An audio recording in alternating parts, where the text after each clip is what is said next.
உங்களுக்கு மாதவிடாய் தாமதமாக வருதா? 5 நாட்கள் அல்லது 10 நாட்கள் இல்லை அதற்கும் மேலா தாமதமாகுதா? உடனே கர்ப்பம்னு நினச்சி பயப்பட வேண்டாம். மன அழுத்தம் முதல் ஹார்மோன் பிரச்சனைகள் வரை பல காரணங்கள் மாதவிடாய் தாமதத்திற்கு காரணமாக இருக்கலாம். இன்றைக்கி நம்ம இந்த வீடியோவில் மாதவிடாய் ஏன் தாமதமாக வருது, எப்போ டாக்டரை பார்க்கணும் அப்படிங்கிறத விரிவாக பார்க்கலாம். மாதவிடாய் என்பது பெண்களின் இனப்பெருக்க ஆரோக்கியத்தின் முக்கியமான ஒரு பகுதி. பொதுவாக ஒரு மாதவிடாய் சுழற்சி 21 முதல் 35 நாட்களுக்குள்ளே இருக்கும். ஆனால் எல்லாருக்கும் ஒரே மாதிரி சுழற்சி இருக்காது. சிலருக்கு 28 நாட்கள்லையும் சிலருக்கு 30 அல்லது 35 நாட்கள்லையும் மாதவிடாய் வரலாம். எதிர்பார்த்த தேதியிலிருந்து ஒரு வாரத்துக்கு மேலே மாதவிடாய் வரலைன்னா அது தாமதமான மாதவிடாய்னு சொல்லப்படுது. இதற்கான முக்கிய காரணத்தை நம்ம ஒன் பை ஒன்னாக பார்க்கலாம். காரணம் 1, மன அழுத்தம். இன்றைக்கி வாழ்க்கையில் மன அழுத்தம் மிகவும் பொதுவான பிரச்சனையாக இருக்குது. வேலை அழுத்தம், குடும்ப பிரச்சனைகள், பண நெருக்கடி அல்லது அதிக கவலை, இந்த மாதிரி காரணங்களால் உடலில் ஹார்மோன் சமநிலையே பாதிக்கப்படும். மூளையில் உள்ள ஹைப்போதாலமஸ்ங்கிற ஒரு பகுதி மாதவிடாய் சுழற்சியை கட்டுப்படுத்துது. மன அழுத்தம் அதிகரிக்கும் போது இந்த பகுதி பாதிக்கப்பட்டு மாதவிடாய் தாமதமாகலாம்.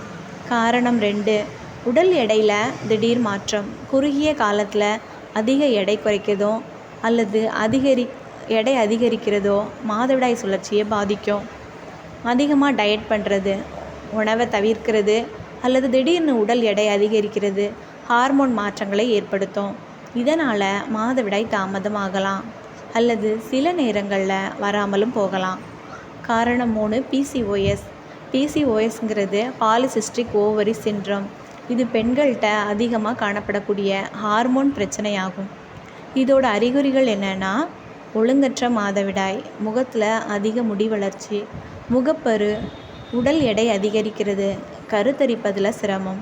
PCOS இருக்கிறவங்களுக்கு மாதவிடாய் பல நாட்கள் தாமதமாக வரலாம். காரணம் 4, தைராய்டு பிரச்சனைகள். தைராய்டு சுரப்பி உடலில் வளர்சிதை மாற்றத்தை கட்டுப்படுத்துது. தைராய்டு குறைவாக செயல்பட்டாலும் அல்லது அதிகமாக செயல்பட்டாலும் மாதவிடாய் சுழற்சியில் மாற்றம் ஏற்படும்.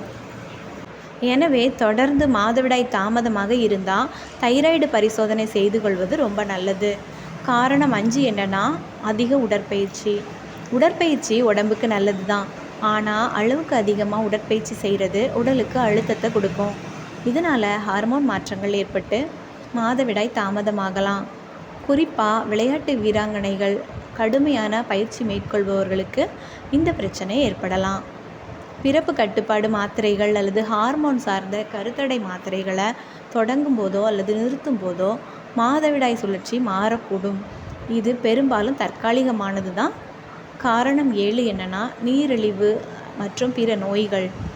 நீரிழிவு, செலியாக் நோயின்னு சொல்லப்படக்கூடிய நாள்பட்ட நோய்கள் உடலோட ஹார்மோன் அமைப்பை பாதிக்குது.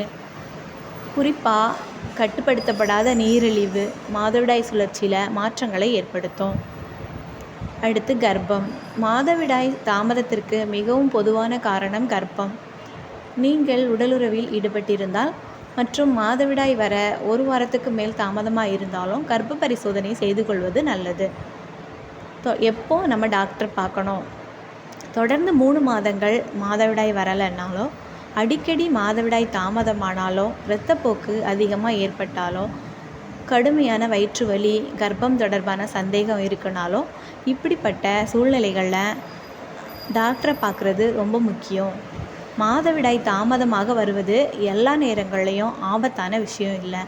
ஆனால் தொடர்ந்து இந்த பிரச்சனை இருந்தால் அதோட காரணத்தை கண்டறிஞ்சு சரியான சிகிச்சை பெறுவது ரொம்ப முக்கியம். இந்த வீடியோ உங்களுக்கு பயனுள்ளதாக இருந்தால் லைக் பண்ணுங்கள், ஷேர் பண்ணுங்கள். மேலும் இது போன்ற ஆரோக்கிய தகவல்களுக்கு நமது சேனலை சப்ஸ்கிரைப் பண்ண மறக்காதீங்க. நன்றி.